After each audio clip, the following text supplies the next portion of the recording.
In today's video, we will be sharing with you this delicious pretzel chip appetizer recipe.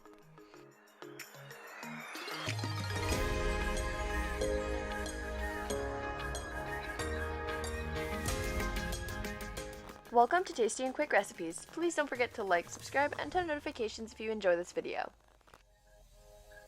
For this recipe, you will need pretzel chips, cream cheese, cucumbers sliced, and tomatoes sliced.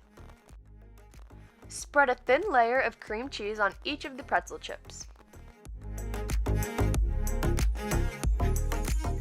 Over the cream cheese, we're going to add a cucumber slice and a tomato slice.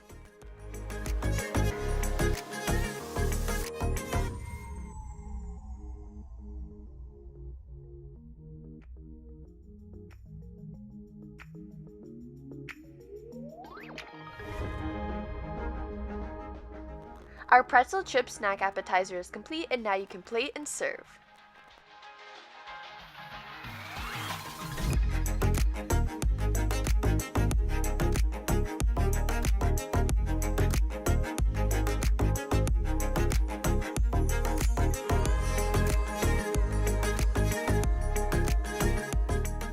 We hope you enjoy.